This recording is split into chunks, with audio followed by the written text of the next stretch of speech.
બનાવવાની છે મમ્મી? છોલે બનાવું છું આજે. હાય ગાઈસ, છોલે બનાવું એટલે તેલ નાખું છું. તમે પૂરો મારો વિડીયો જોજો તો તમને પણ છોલે બનાવતા જેને નથી આવડે એને આવડી જશે. અને છોલે બફાઈ ગયા ને? પાંચ તેલ લઈ લીધું. છોલે બફાઈ ગયા? તેલ શું આપણે તો હોય ને વધારે સારું લાગે, પણ જે ખાતા હોય એ રીતે લેવાનું. ઓઇલવાળું ઓછું ખાય, પણ આપણે થોડું ચડિયાતું જ કહીએ છીએ. હવે 4 પડી મેં નાખી દીધું છે ઓઇલ. પછી આપણે જીરું નાખીશું ચોખ્ખું.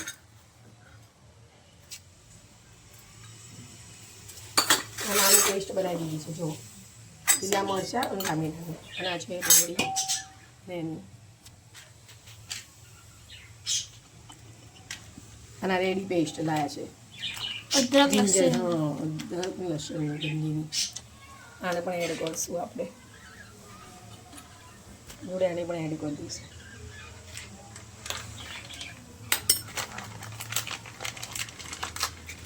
અને અંદર જ કરી દઈશ. ટામેટા કાંદા છે.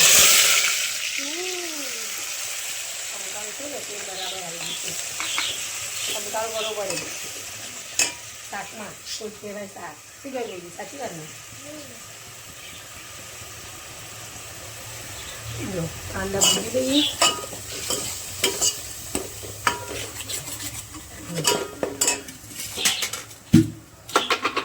આમાં થોડું તેલ ઓછું લાગે છે. ફરીથી તેલ એડ કરીએ.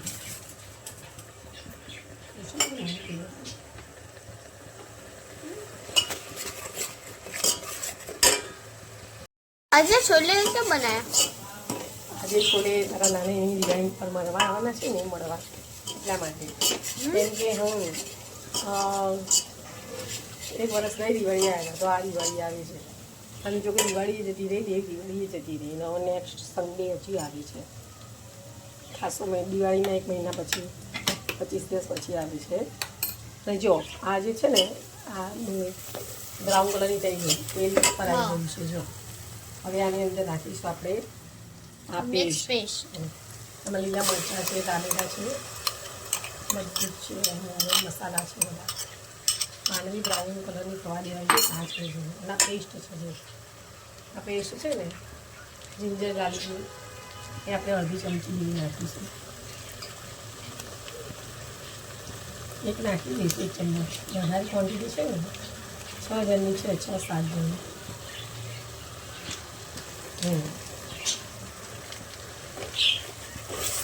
આ બધું છે ને મિક્સ કરી નાખવાનું. અને તેલ ઉપર આવે ત્યાં સુધી શેકાવી દેવાનું. ગોલ્ડન બ્રાઉન થાય ત્યાં સુધી શેકાવી દેવાનું એને.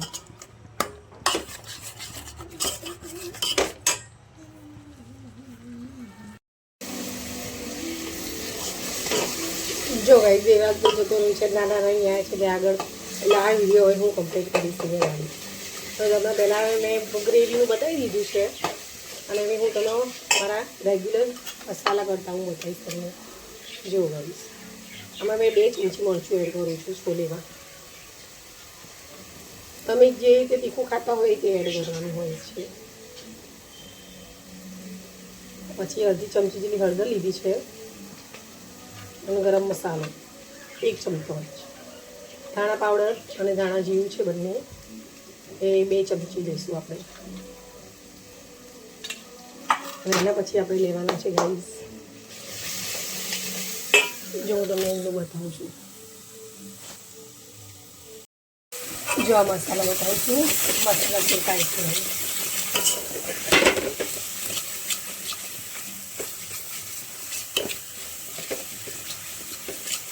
મસાલા સરખા શેકી દેવાના.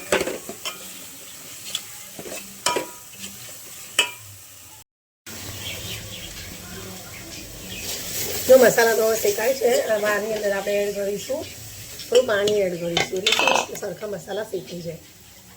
થોડું એટલે અડધો કપ જેટલું જ.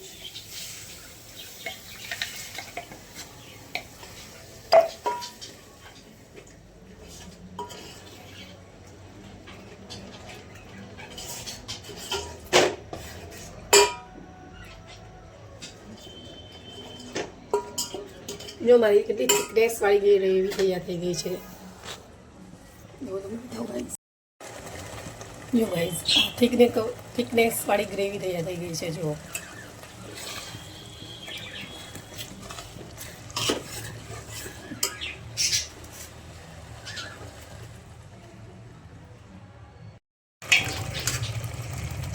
જો આ થિકનેસ ગ્રેવીની અંદર આપણે નાખીશું છોલે.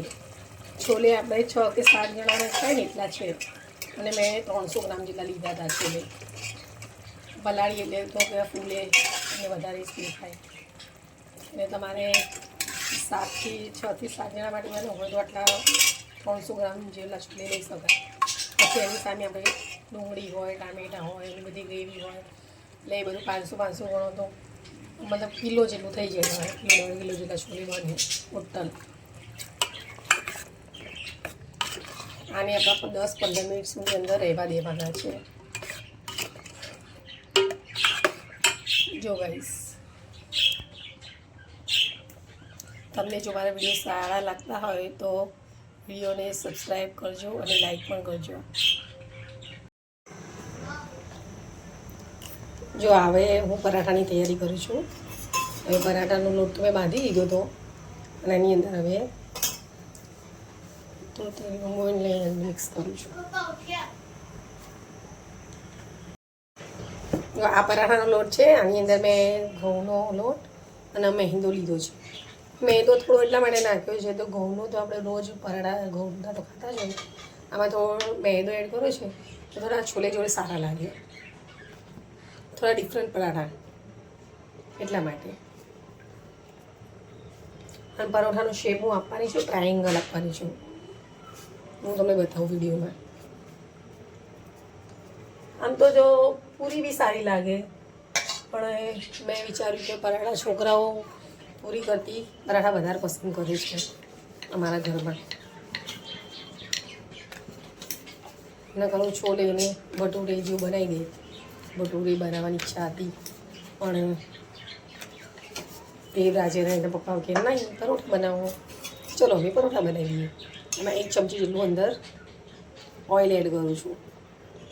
હું પછી એને આવી રીતે વાળું છું. જો ડબલ ફોલ્ડ કરી ટ્રાયેંગલ છે આવી રીતે વણાવું છું. હું તમે જ્યારે તવીમાં નાખો ત્યારે તમને બતાવું ગાઈશ.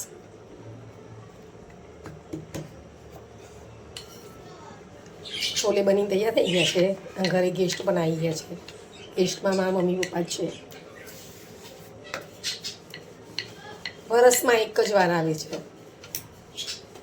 હા, એ કોઈ અર્જન્ટ એવું કંઈ કામ હોય તો આવે, બાકી તો હું જ એમને મળવા જતી રહું છું.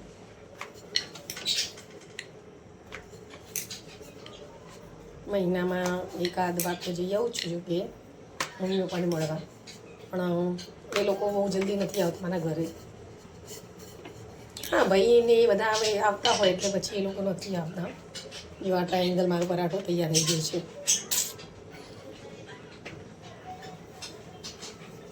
જો ગાઈસ તમને બતાવું છું મારો ટ્રાયેંગલ પરાઠો.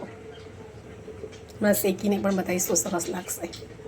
ગરમા ગરમ છોલે સાથે પરાઠા. જો મારો પરાઠો શેકીને આ રીતનો છે, શેકાય છે. ગરમા ગરમ છોલે જોડે પરાઠો બેસ્ટ સરસ લાગશે. એમ બી આજે સન્ડે છે.